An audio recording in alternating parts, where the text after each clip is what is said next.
Hi everyone, namaste. Welcome to my new blog. आज म जाँदैछु बिल्कुल नयाँ ठाउँमा मेरो लागि चाहिँ मेरो हस्बेन्डले मलाई लिएर जाँदै हुनुहुन्छ है त। पहिलोचोटि म जाँदैछु त्यहाँ।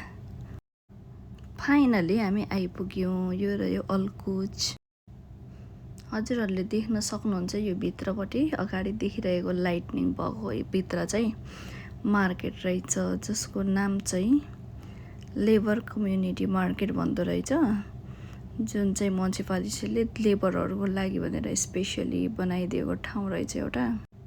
हामी चाहिँ एक राउन्ड लगाउनु पर्यो यहाँनिर, किनकि पार्किङै नपाउँदो रहेछ। अनि पार्किङ नपाउने भएको भएर पनि अलि अप्ठ्यारो हुँदो रहेछ आउन चाहिँ, तर केही छैन, हामीले इन्जोय गऱ्यौँ है। म चाहिँ फर्स्टचोटि गएको भएर मलाई चाहिँ रमाइलै भयो।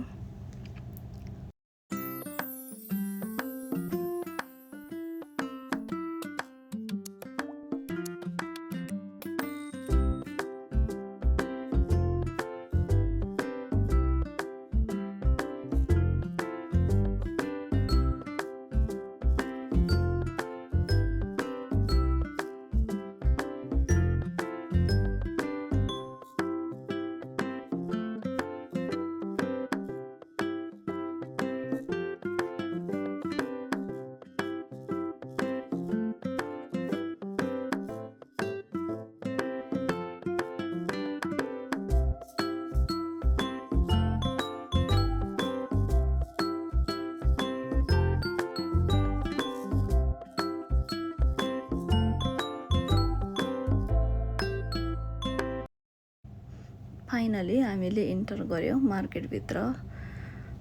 अनि यहाँ चाहिँ भिडभाड पनि हुँदो रहेछ, धेरै नै भिडभाड एकदम। तपाईँले बाहिर पनि देख्नुभयो होला, धेरै भिडभाड हुँदो रहेछ। ठिक्क टाइम पनि त्यस्तै भयो होला, हाम्रो 8 बजेको थियो। 8 बजे चाहिँ मान्छेहरूको ठिक्क कामबाट आएर अब खानासाना खाने ओर्ने होइन, सपिङ गर्ने बेला भएको भएर पनि रहेछ।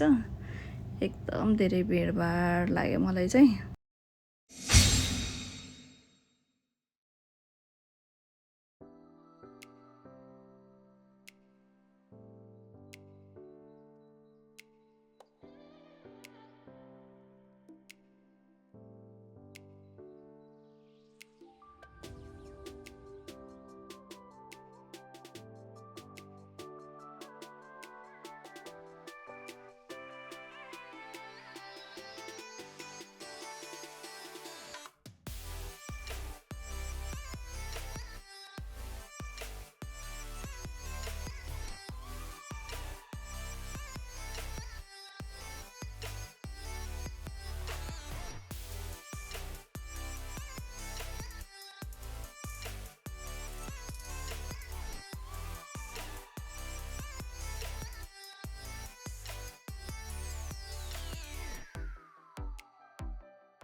यो भिड चाहिँ हजुरहरूले के को भन्नुहुन्छ होला है, यो चाहिँ बिभरेज रहेछ। अनि हामी पनि ट्राई गरौँ न त यहाँको भनेर ट्राई गऱ्यौँ।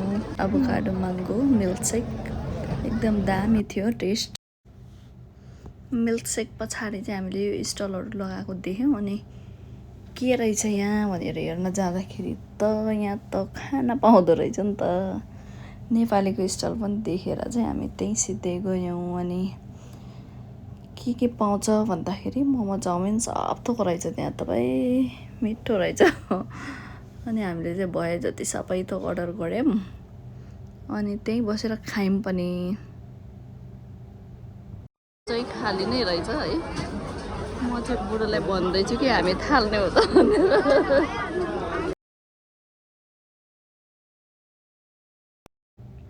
यो रह्यो यम्मी चटपटे। हेर्दाखेरि नि यस्तो यम्मी होला जस्तो छ है। अनि धेरै भन्छ एकजनालाई इनफ हुन्छ। कति रे भन्दाखेरि त जम्मा 5 दिरहम रे।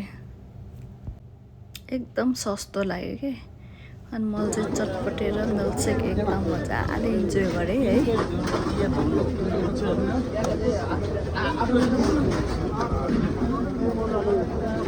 यो चाहिँ के गरे बुढो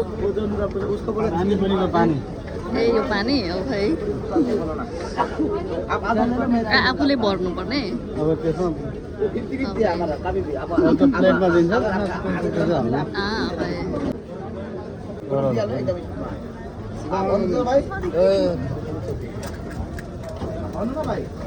ओके कहाँ छ तपाईँको पानी परे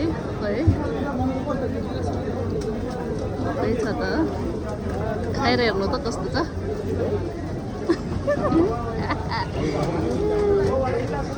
मिठो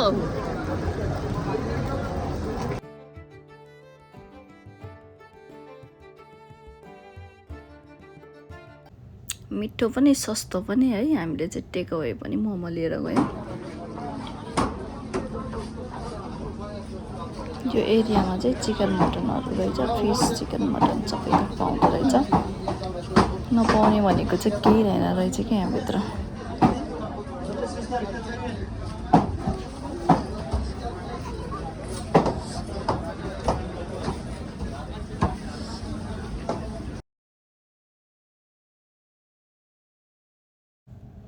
ओके आजको दिन चाहिँ यस्तै भयो यहाँनिर है आफू अगायौँ पनि फेरि खाना पनि टेक अवे लिएर गयौँ हामीलाई चाहिँ रमाइलो भयो आज अनि पेट्रोल पम्पमा निस्केर पेट्रोल हालेर चाहिँ फर्किनु पर्यो भन्दाखेरि त पेट्रोलको भाउ त छुनेर म त दङ परे भाइ चार्देर पनि पुगेछ